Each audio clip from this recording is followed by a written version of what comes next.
शास्त्रोक्त पद्धतीनं ओंकार आणि ओंकार गुंजनाचं महत्त्व आपण गेले 3 आठवडे सुरू आहे. तर सगळ्यात महत्त्वाचं शास्त्रशुद्ध आपल्या आयुष्याची जी बैठक आहे त्याच्यामध्ये ओंकार गुंजनाचं महत्त्व काय, त्याचा आपल्या आरोग्यावरती होणारा विधायक किंवा चांगला परिणाम काय, आपल्या स्मरणशक्तीवरती होणारा चांगला परिणाम काय, आणि त्याचबरोबर आपल्या वैचारिक ठेवणीमध्ये होणारा परिणाम काय. तर ओंकार गुंजन आपल्या शरीरासाठी, मानसिक बौद्धिक आरोग्यासाठी अतिशय चांगलं आहे. प्रणव साधना आणि आरोग्य. ओंकार ही आयुर्वेद शास्त्राची रचना ही प्रामुख्याने मनुष्य जन्मात चतुर्विध पुरुषार्थ म्हणजे धर्म, अर्थ, काम, मोक्ष साध्य करण्यासाठी झालेली आहे. कारण हे पुरुषार्थ शरीर निरोगी असेल तरच मिळवता येतील. यातही मोक्षप्राप्ती हे जीवनाचे अंतिम ध्येय असते आणि त्यासाठी धर्म, अर्थ, काम हे पूरक असतात. म्हणून शरीर हे साधनाभूत असून मोक्षप्राप्ती हे साध्य ठरते. शरीर सुखी तर मन सुखी हा सिद्धांत सुपरिचित आहे. म्हणून शारीरिक विकारावर लक्ष केंद्रित केले जाते व नंतर मनोविकारावर लक्ष जाते. आजार मुख्यतः 2 प्रकारचे, एक शारीरिक आणि दुसरे मानसिक असतात. शारीरिक आजारांची कारणे काळाच्या संदर्भात, इंद्रिय विषयांच्या संदर्भात व कर्मेंद्रियांच्या संदर्भात हीन, मिथ्या आणि अतिप्रवृत्ती होणे हे आहेत. आपल्या शरीरामध्ये बघा सेन्स ऑर्गन असतात, इंद्रिय असतात, ज्ञानेंद्रिय असतात. ज्ञानेंद्रियाच्या सहाय्याने आपण जगाचं ज्ञान घेत असतो. आपले सेन्स ऑर्गन किंवा ज्ञानेंद्रिय कोणती कोणती? जीभ चव कळते, कान ऐकायला येतं, त्वचा स्पर्श ज्ञान होतं, नाक वासाचं ज्ञान होतं, बरोबर, डोळे दृष्टी ज्ञान होतं, म्हणजे eye sense of vision, ear sense of sound, tongue sense of taste, nose sense of smell, skin sense of touch. म्हणजे सगळे सेन्स जे जगाचं ज्ञान आपल्यापर्यंत पोहोचतं ते म्हणजे ज्ञानेंद्रियामार्फत. आणि ह्या ज्ञानेंद्रियांना नियंत्रित ठेवणं, आपल्या कंट्रोलमध्ये ठेवणं हे कधी होतं? जर आपल्याला अशा पद्धतीचे प्राणायाम, त्याच्यामध्ये ओंकार गुंजन असेल तर आपल्या मेंदू काय करतो? प्रत्येक गोष्ट आपली नियंत्रित करतो.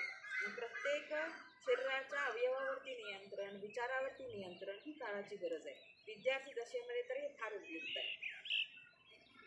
आणि यांचा संयोग झाला असता आरोग्य प्राप्त होते. म्हणजे मनोविकार हे मनाला हवे ते न मिळाल्याने किंवा नको ते प्राप्त झाल्याने निर्माण होतात.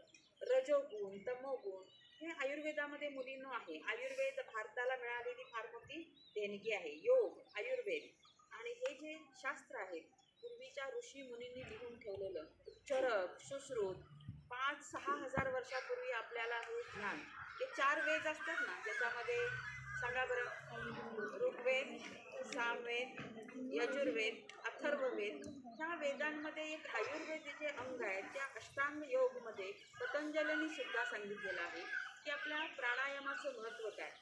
यम, नियम, आसन, प्रत्याहार हे अनेक अंग येतात, 8 अंग येतात. ध्यान, धारणा, यम, नियम, आसन, प्राणायाम, प्रत्याहार, धारणा, ध्यान आणि समाधी, 8 अंग. पतंजलींनी सांगितलेली जी 8 अंग आहेत ती जर आपण आपल्या दैनंदिन जीवनामध्ये जर आपण त्याचा अभ्यास करू लागलो तर आपलं जीवन हे समतोल राहतं. मनोविकार हे मनाला हवेसे न मिळाल्यामुळे होतात आणि रजोगुण, तमोगुण हे मनाचे 2 दोष आहेत. आता ज्या आहाराने किंवा विहाराने रज आणि तम यांची वृद्धी होते अशा कारणामुळे मनोविकार निर्माण होतात.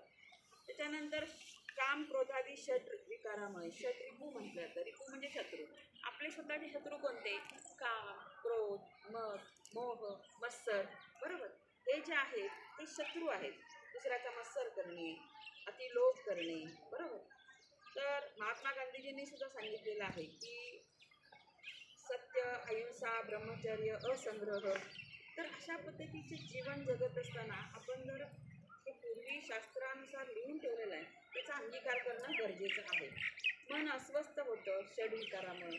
त्याचबरोबर सत्वगुणाची जर वृद्धी असेल तर मनोविकार नष्ट होतात आणि त्याच्यामध्ये बुद्धी, धैर्य, आत्मज्ञान ही मानसिक विकारावरील श्रेष्ठ चिकित्सा समजली जाते.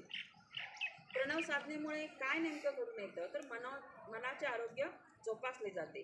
प्रणव साधनेमुळे केवळ मनाच्या विकारावर जय मिळतं असं नसून शरीरावरती सुद्धा आपल्याला विजय मिळवता येतो. पंचात्मा वायू म्हणजे प्राण, अपान, व्यान, समान, उदान हे आपल्या शरीरामधले जे वायू आहेत ते निवृत्त होऊन शरीरातील सर्व अवयवांची कार्यक्षमता नियंत्रण होऊन कार्यक्षमता वाढीस लागते आणि शारीरिक आरोग्यसुद्धा राखले जाते. म्हणजे आपल्या शरीरामध्ये जे सगळ्यात चांगल्या प्रकारचे विचार, चांगल्या प्रकारचं आरोग्य प्रत्येक इंद्रियाचं, आता इंद्रिय म्हटल्यानंतर आपल्या शरीरामधल्या ज्या सगळ्या संस्था आहेत त्या व्यवस्थित राहायला मदत होते. ओंकार गुंजन करत असताना सगळ्यात महत्त्वाचं जे व्हायब्रेशन्स तयार होतात, साऊंड वेव्हज म्हणजे ध्वनिलहरी तयार होतात. पण असं करत असताना बेंबीच्या देठापासून जिथं ब्रह्मा आपण म्हणतो बघा, गॉड गॉड म्हणजे परमेश्वर आपल्याला म्हणतो. जी फॉर जनरेटर, त्यातला नंतर ओ फॉर ऑपरेटर आणि D for destructor. Brahma, Vishnu, Mahesh अशी अधिष्ठानं सांगितलेली आहेत. ब्रह्मा काय करतो? निर्मितीचं क्षेत्र आहे ब्रह्माचं, बरोबर आहे ना. त्याच्यानंतर ऑपरेटर काय करतो?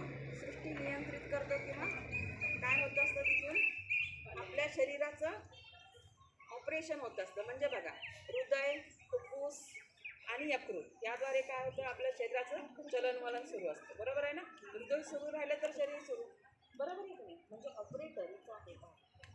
आणि डी म्हणजे डिस्ट्रक्टर. डिस्ट्रक्टर ॲक्च्युली डी म्हणजे याच्यामध्ये मेंदू जो आहे आपला वरच्या स्थितीमध्ये शिवा, जो काय करतो, जर पृथ्वीवरती जर काय अनाकलनीय गोष्टी किंवा इतर काही गोष्टी ज्या आहेत ते नियंत्रित करण्याचं काम शिवाकडे ते ब्रह्मा महेश सांगितलेलं आहे. पण शास्त्रशुद्ध दृष्टीने जर बघायचं म्हटलं तर जनरेटर, ऑपरेटर, डिस्ट्रक्टर म्हणण्यापेक्षा मेंदू हा आपण खूप काही चांगल्या गोष्टी निर्माण करण्यासाठी वापरतो.